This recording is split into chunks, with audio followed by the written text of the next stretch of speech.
Alyx! Dr. Freeman, you made it. Hey! Boy, are we glad to be here. Yeah, we heard you ran into a little trouble out there. Combine's been trying to hit in the front door. I think they learned their lesson. Do you mind if we keep dog patrolling out here? Not at all. You heard him, dog. I'm gonna go see Dad. I'll catch up to you later. You take care of yourself. I don't think Eli knows you're here yet. He's in Silo 1 access unit, right through here. Shall You smell that? feel anything anymore. You and me both. Oh no, what's that? Now what? All right, back to work, everyone. It's just another false alarm in the secondary silo. Dr. Magnusson.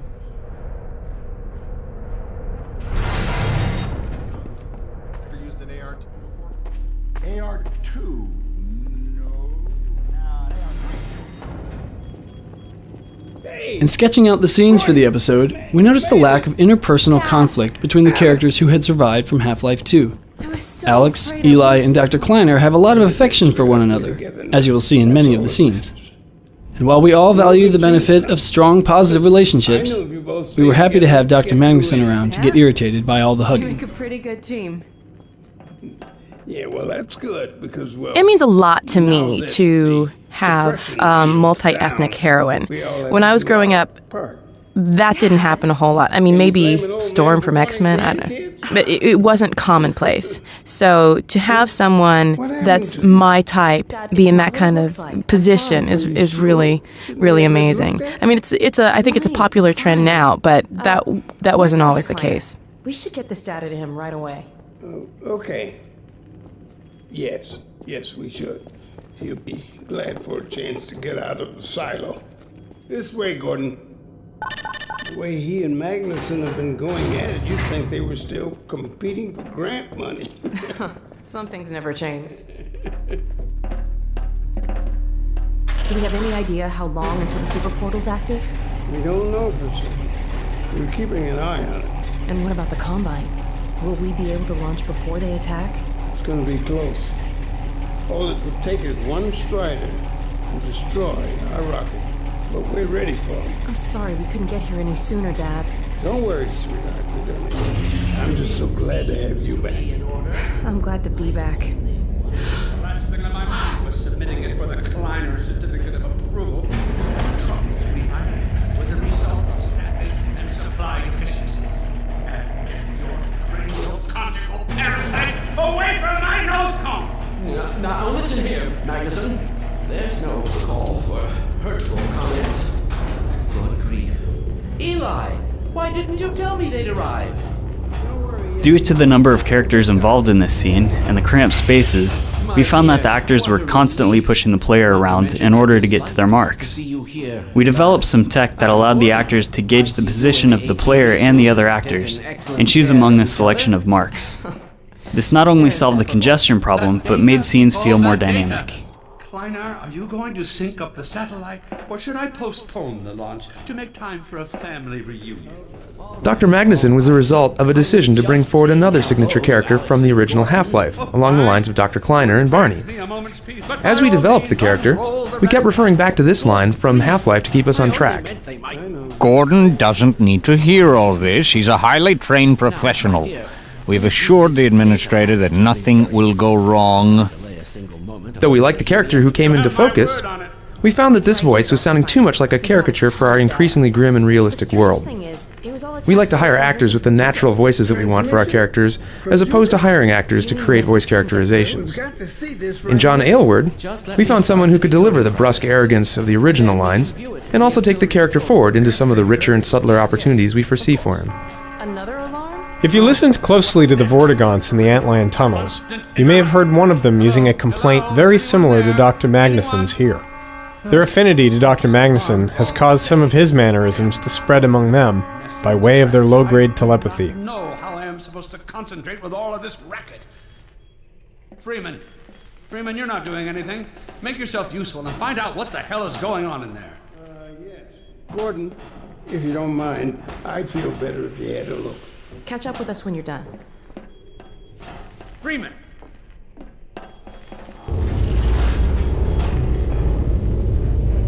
Blast doors will have sealed due to the alert, so through the bottom of the launch tube. I'll open this hatch to let you down. Now, once you're down there, I'll have Uriah let you into the secondary silo.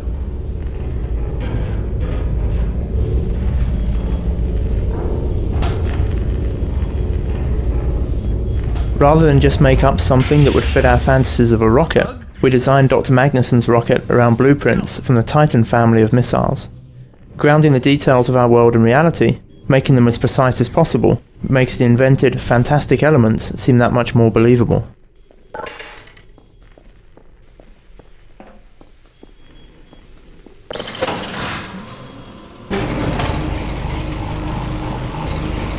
Attention personnel, this is Dr. Magnusson. Since the secondary silo staff seem incapable of solving their little crow problem, you will be happy to hear we have put the popular Dr. Freeman on the job. We all look forward to his remedy, and I look forward to hearing the staff's excuses for why they couldn't handle it themselves.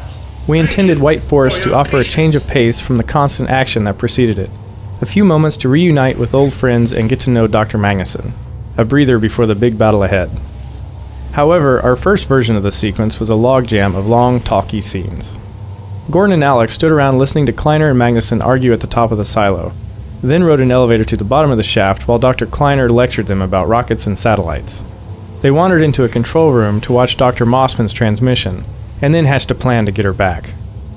We knew we were in trouble when even the authors of the scene were bored, and no one had the patience for the revelations that followed.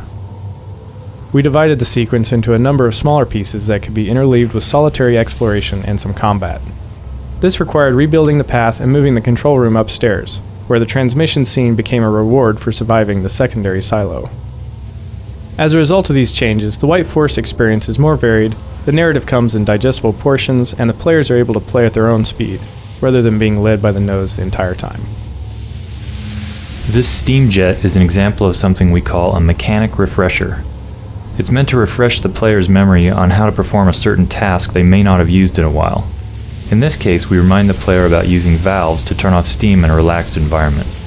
In the map just ahead, this trick will be fresh in their mind, and they'll be far more likely to realize they can use steam jets tactically when they encounter them in a combat situation.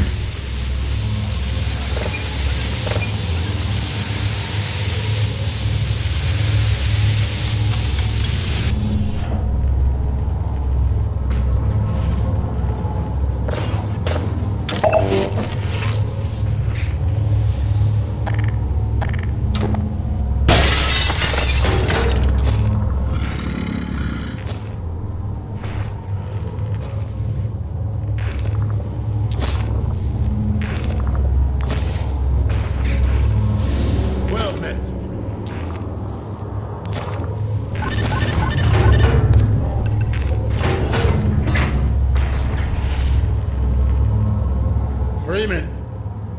The Magnusson has instructed me to admit you into the secondary silo.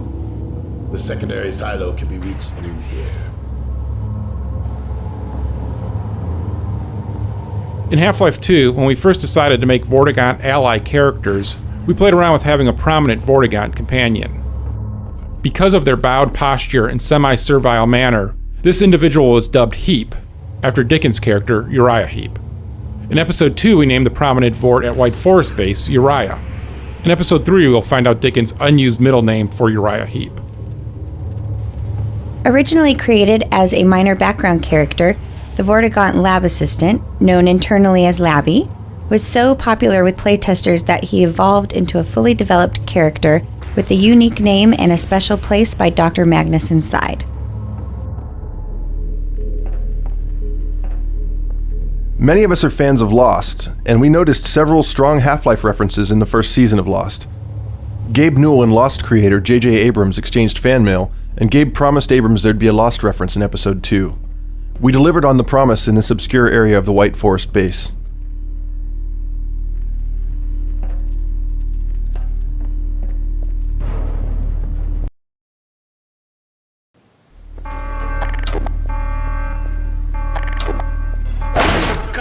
sake, Freeman, what is taking you so long? Oh, I cannot concentrate with all of this racket. These feathered fiends are the most persistent I have ever... Wait, what is this? Hey, an extra right through here. Magnusson must have sent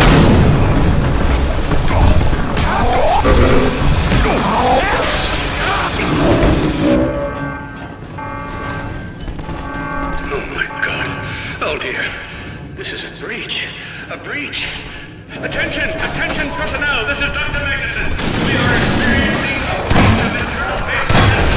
Please bear with us while we pinpoint the location of the breach.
One of the main goals for Hunters was to make the player feel he was vulnerable wherever he might hide.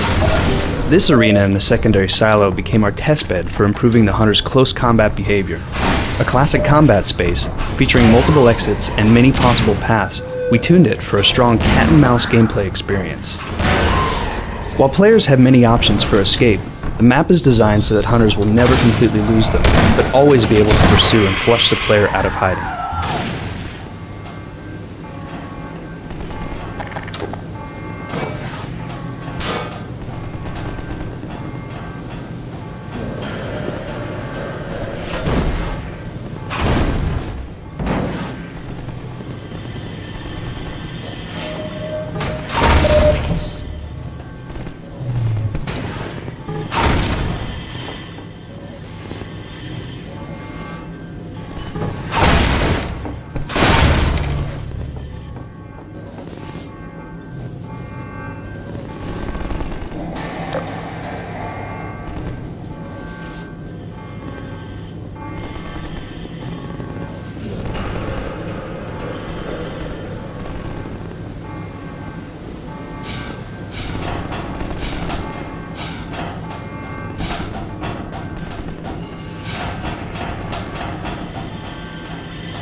Goals for Hunters was to make the player feel he was vulnerable wherever he might hide.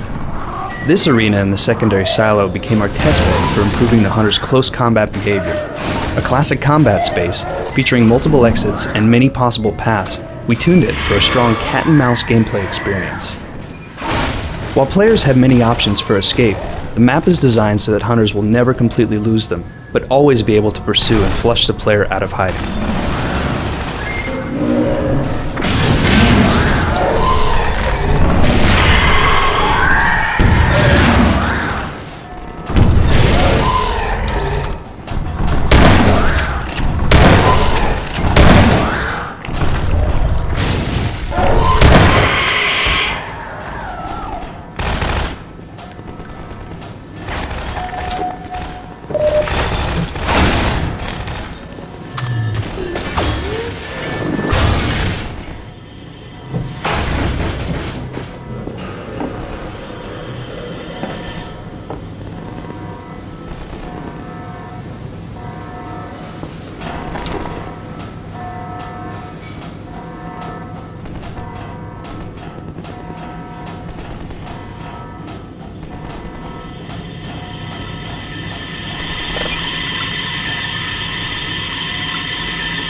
Level designers and artists now have the ability to create unique effects as needed, for gameplay or to add dynamic life to a level.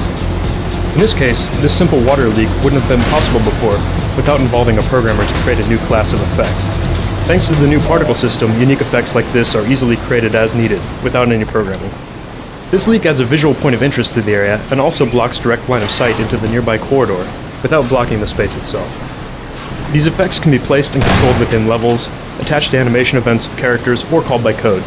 Allowing particles to be attached to objects in the world, emitted from a model's hitboxes, and locked to bone positions allows them to serve a wide variety of functions, such as the new vortigaunt beams or the burning effect of a zombie. We hope this feature will allow level and mod authors to create a wide variety of effects quickly and easily to suit their purposes.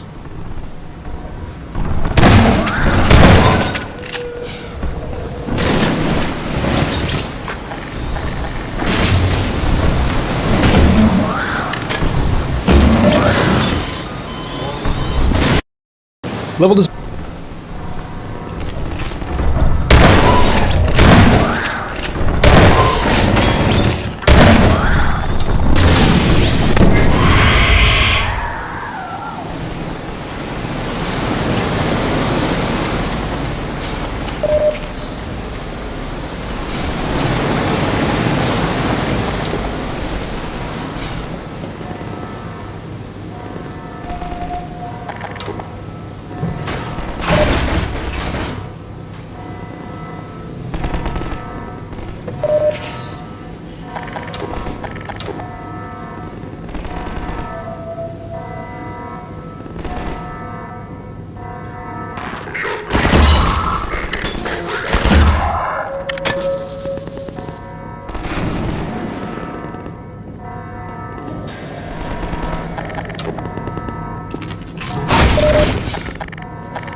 Freeman, I repeat, there has been a breach of the secondary silo by way of the overhead launch doors. I will trust you to seal the silo doors.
is Dr. Magnusson, and I am pleased to announce the secondary silo has been sealed.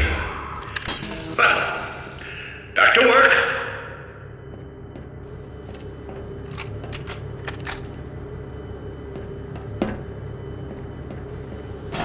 Gordon! Thank goodness you're okay. Phew. Glad that's over. We couldn't get in till you sealed off the silo when the blast doors opened up. I'd better let my dad know you're all right.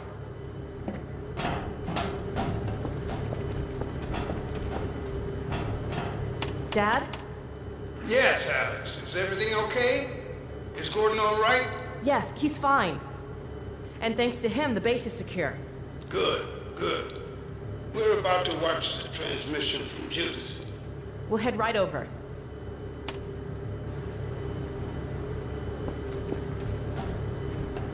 The Freeman must follow.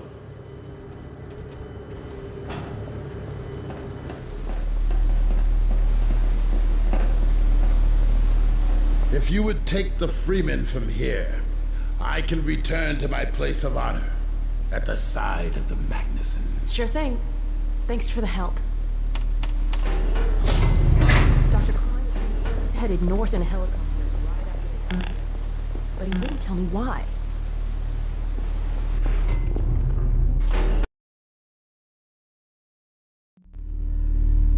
I'm fairly sure I've pinned down the location of the project. It's hard to say how much of it might have survived intact, or whether there's anything remaining. So a lot of times we'll try a line in several different ways, like set a different mood for a different scene, or maybe just do a different take on a line. Like one might be.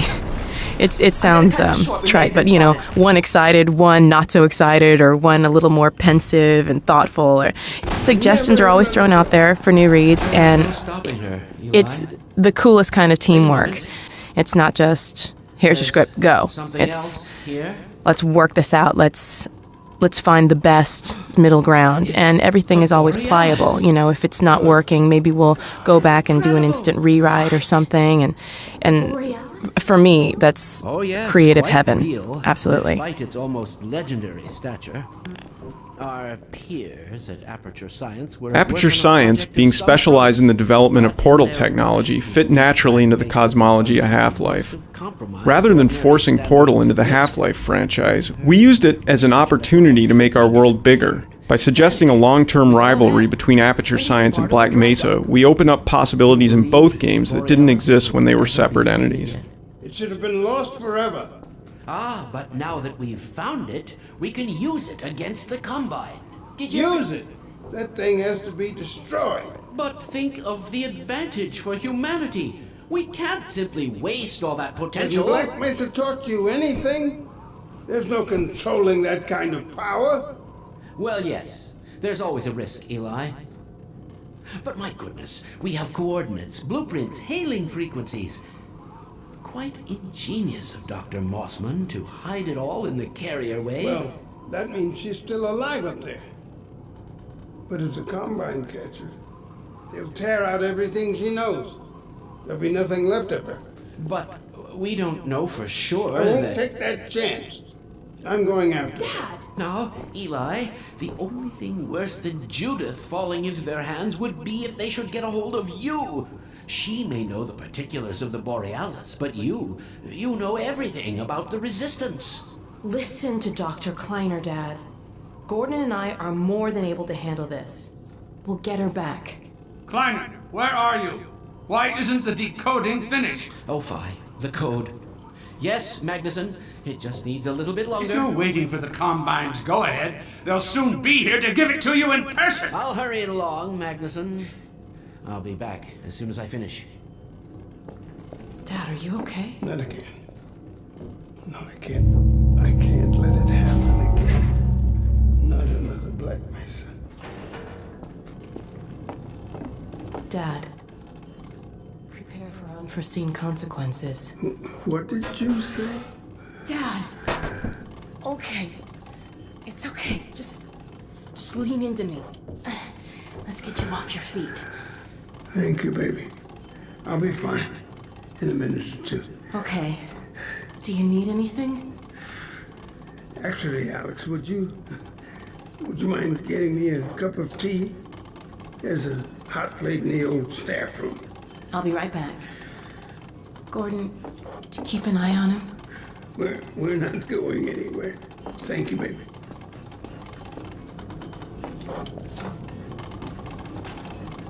Unforeseen consequences.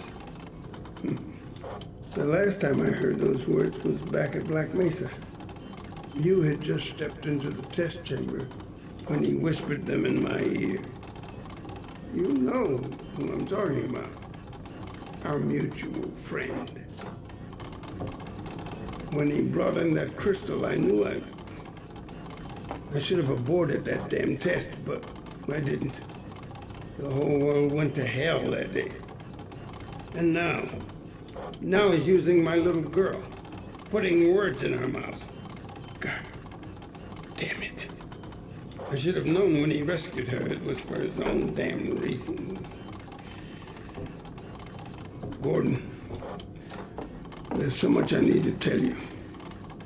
Between us, we may finally have a chance of, Here you go. Is everything all right? There's nothing, honey.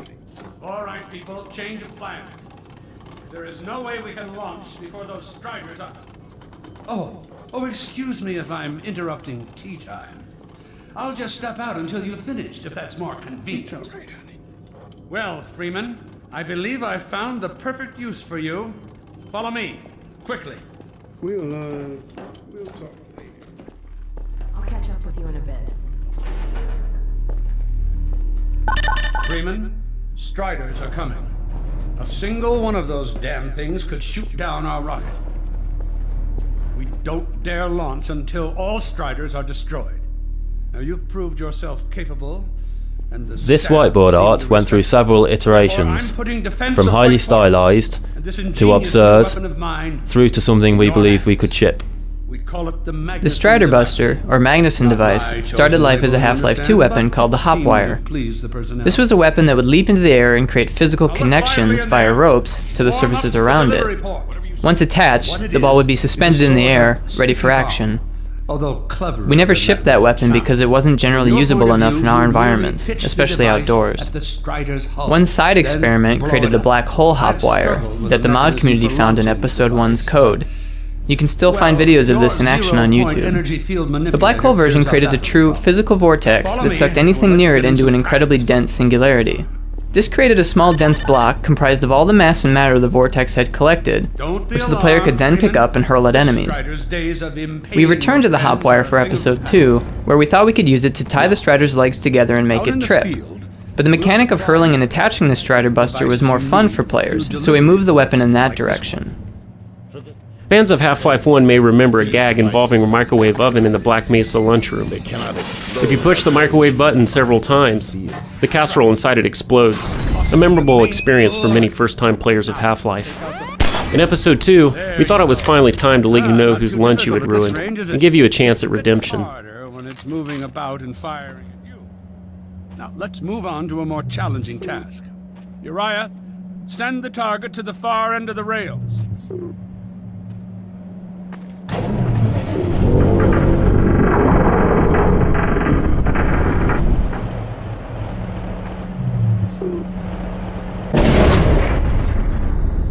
Try it now.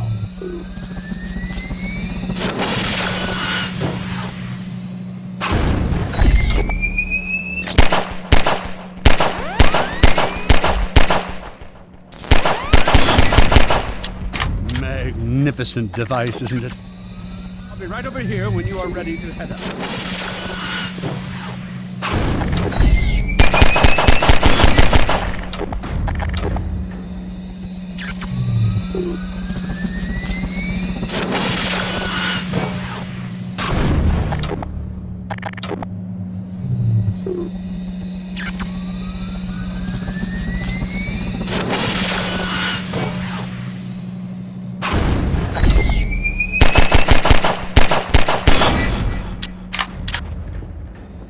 Had enough? Your car is fueled and ready to go. Now, every building in the valley has its own dispenser port, so you'll have ample supply of explosives. Now, I must get back to my rocket, Freeman. I'm relying on you not to squander my trust, or my Magnusson's. Oh, and Freeman, if you pull this off, I might just forgive you for that debacle at Black Mesa. You know the one I mean, involving a certain microwave casserole.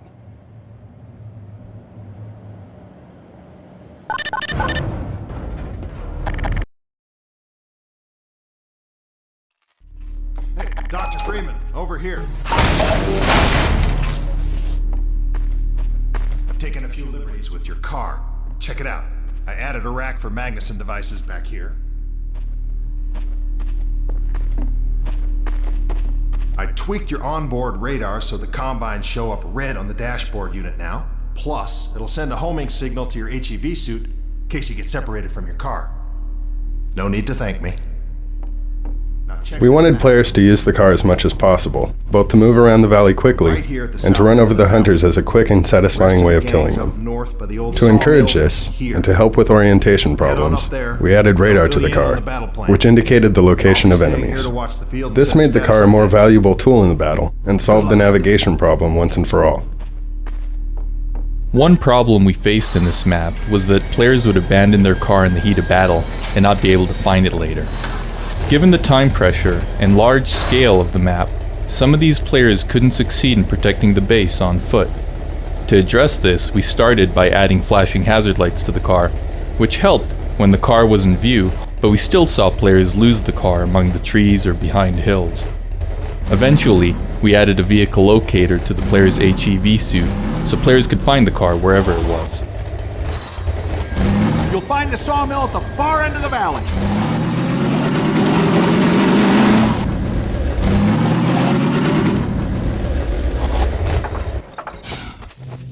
Perimeter's clear. Before we create any final art, we use placeholders to see if the gameplay is working, and to figure out the proper dimensions and shapes for the model. In this level, we used an old pumpkin model as the placeholder for the Magnusson device.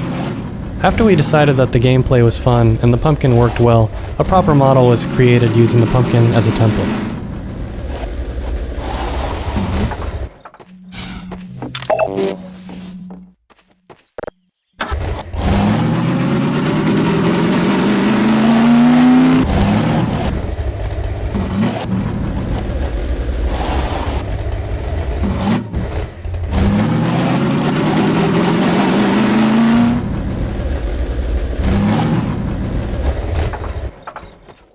The massive Strider battle was in production longer than any other map in the episode. Tuning it required many months of testing and iteration to address playtester feedback, and this was complicated by the fact that every time we playtested, we saw individuals adopt completely different approaches to defeating the Striders. Some threw logs at the hunters, others relied on their rebel companions to kill them. Some players never sprinted, while others never used the car. We tried to keep supporting all the different strategies that occurred to players so that their experiments with tactics would be rewarding rather than frustrating. Meanwhile, we had to make sure the Strider and Hunter behaviors were consistent and balance the experience so that it would be great for all different playstyles at every skill level. Players under pressure can overlook basic tasks, so we try to make the important ones foolproof. On this map, players often forget to check their health level, but rarely forget to seek out Magnusson devices. We narrowed doorways and set health supply racks right by the entries, so that players rushing in to get explosives would find themselves automatically picking up vital supplies.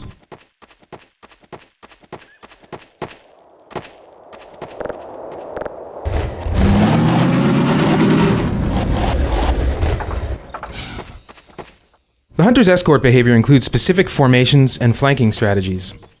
This environment was designed specifically to enhance those behaviors by providing cover and visually interesting paths.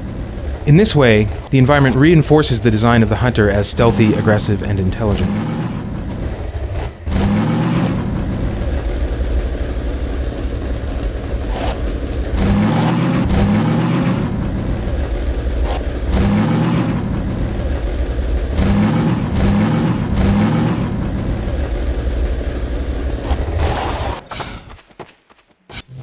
Many players had a hard time orienting themselves in the valley. Before the fight, we send players to the sawmill without telling them how to get there. This was a way of familiarizing them with the map without any time pressure. Still, the size and nonlinearity of the map was confusing for first-time players once the battle began. The loudspeaker announcements that direct players to incoming striders initially referred to compass directions, which most players couldn't follow because they couldn't remember which way was north. We added White Forest Peak as a global landmark and distinctive local landmarks like the cranes and the water tower, and referred to those landmarks in the announcements instead of compass directions. This helped, but some players still had a hard time knowing which way to go at any given moment. Our ultimate solution was the car's radar, which, along with the landmarks, helps players go where the action is. They're waiting for you in the sawmill. A great deal of work went into making sure players would see the buildings get destroyed as they travel around the valley in the final battle. While we cannot and do not wish to force the player to see these events, we tried to increase the odds that the player would end up in the best possible position for the show.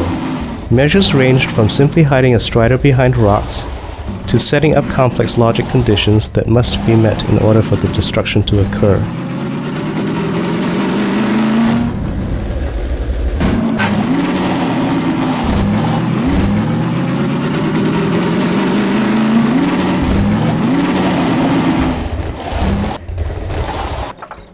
Episode 2's rocket defense battle was the largest and most non-linear combat experience we had built. It was also the first combat we created that required the use of a vehicle to move from battle to battle. Our design goal was to give players a broad directive, protect the rocket from incoming striders, and let them decide how to accomplish that. Playtesting revealed a number of challenges that we had to overcome, as the free-form nature of the map led to huge variation in success for different players. Small differences in skill or tactics radically changed the difficulty of the experience for players. In response, we had to continually tune all aspects of the experience to support the wide variety of tactics and skill levels demonstrated in playtests.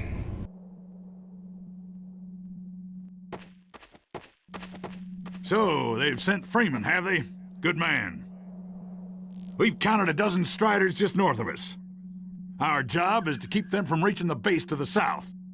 If they get close enough for one good shot at the silo, the whole launch is a bust.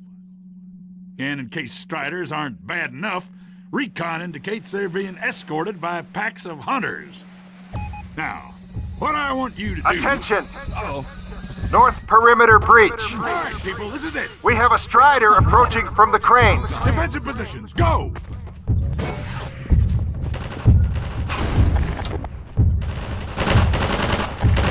Remember, keep them distracted while Freeman takes them down. Oh man, this is gonna be bad.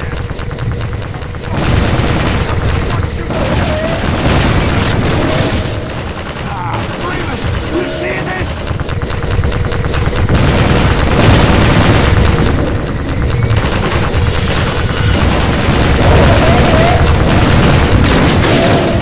Targeted the Magnusson.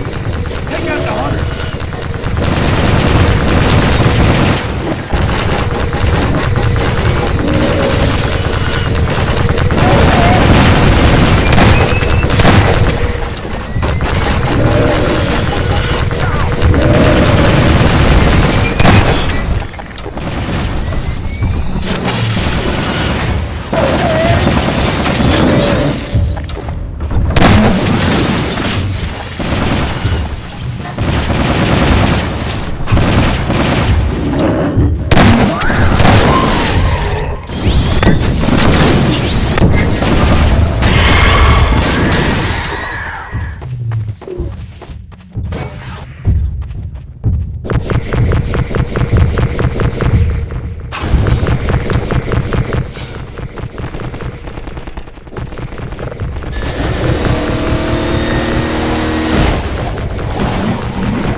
Strider at the sawmill.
Striders. They're working in packs.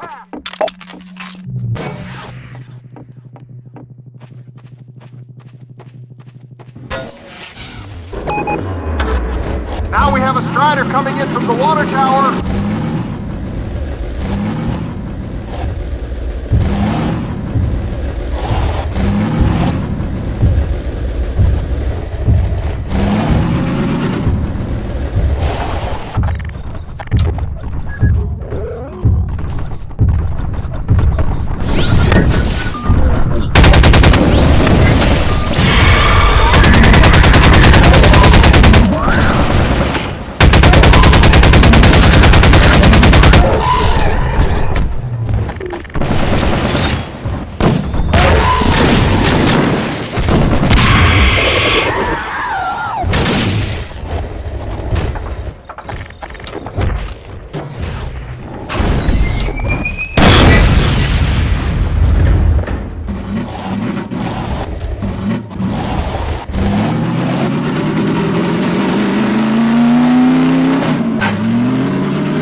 Strider coming from the cranes.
Magnusson would be proud. Keep up the good work. Only a few Striders left.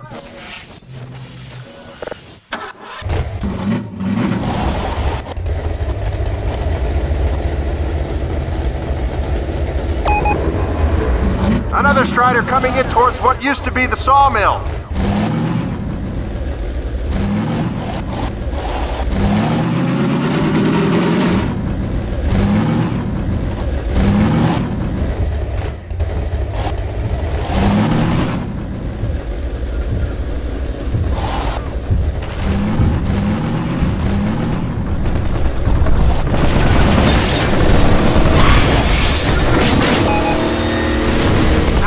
Strider coming in from the water tower.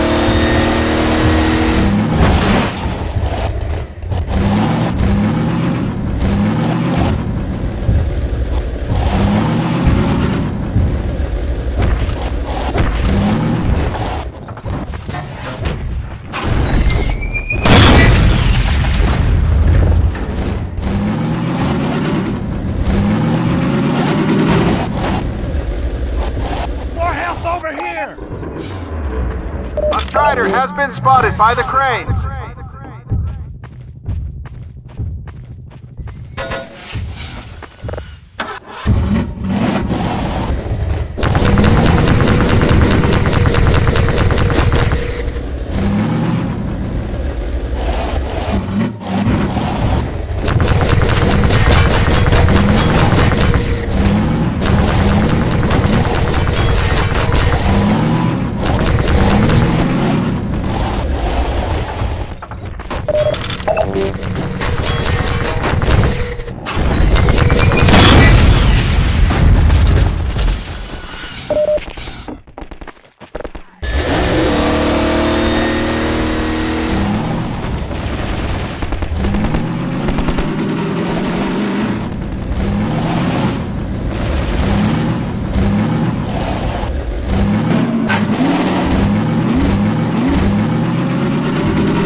Another Strider from the water tower.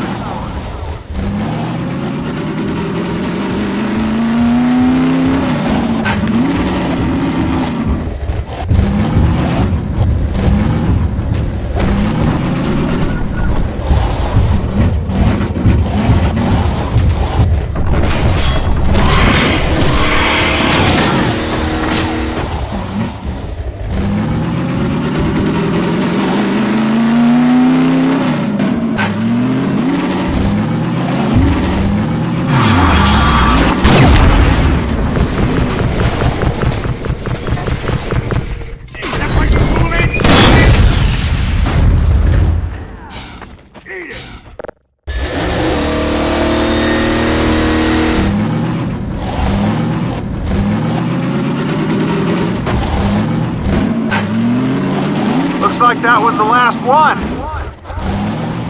Wait a minute. Get ready, everyone. We've spotted dropships carrying even more Striders. We have about a minute before they hit, so gear up. This is gonna get ugly before it's over.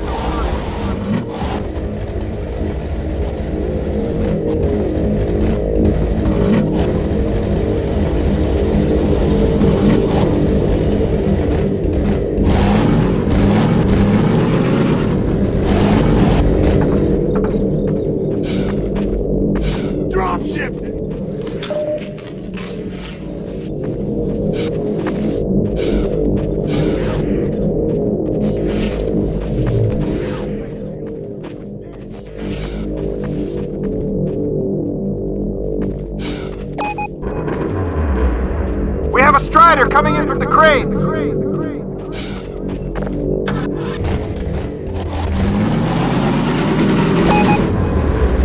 Now there's one at the sawmill!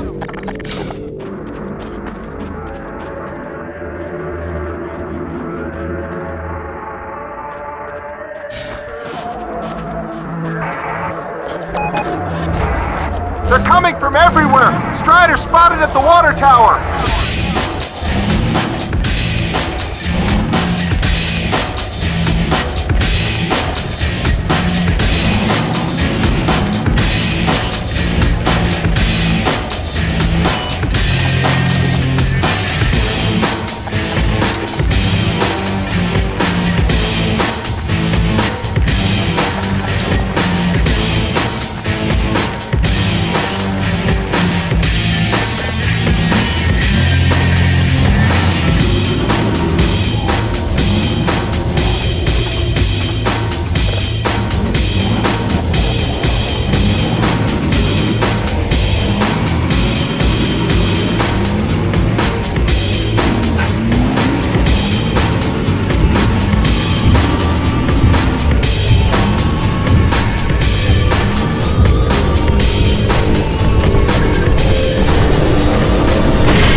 Another Strider was just spotted at the sawmill.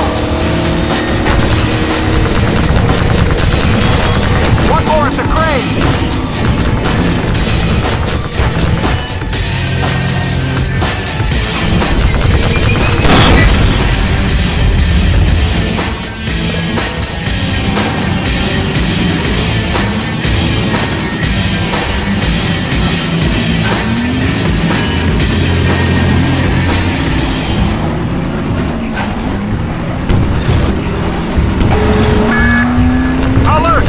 There's a Strider getting close to the base!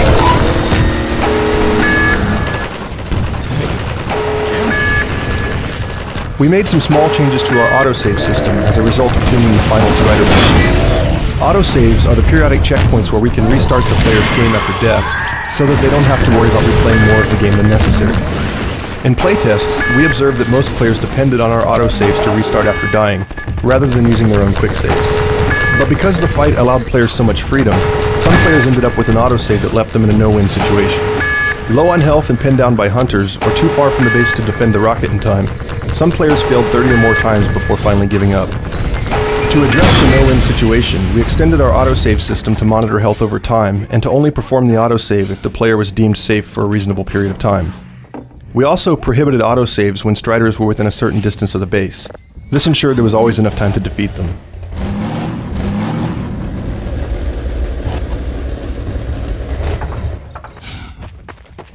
To create a climactic finish to this level, we ramped up strider density and citizen presence, and then systematically destroyed outer installations in order to move the action as uncomfortably close to the base as possible.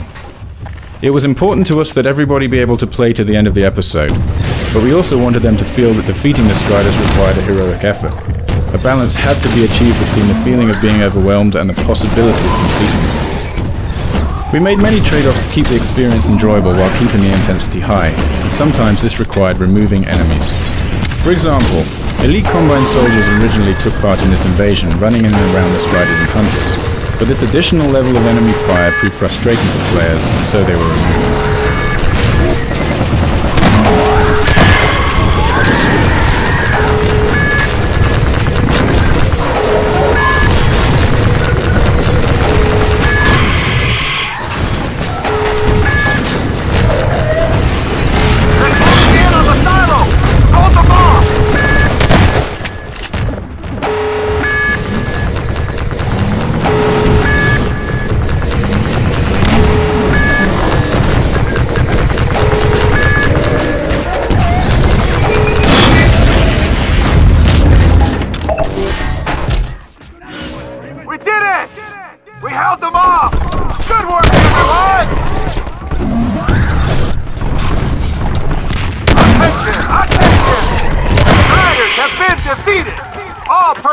Return to base immediately!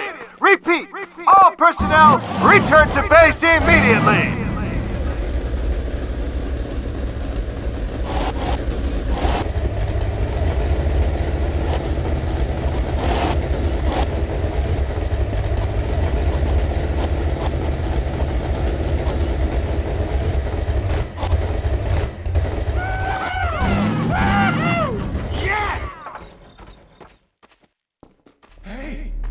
Freeman! Yeah, Gordon. Wow! Thanks, Freeman!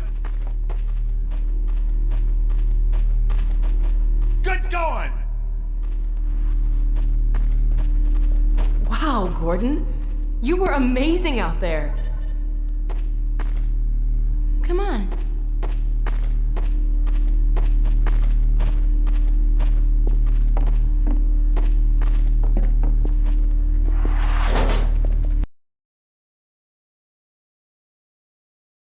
Which is in its final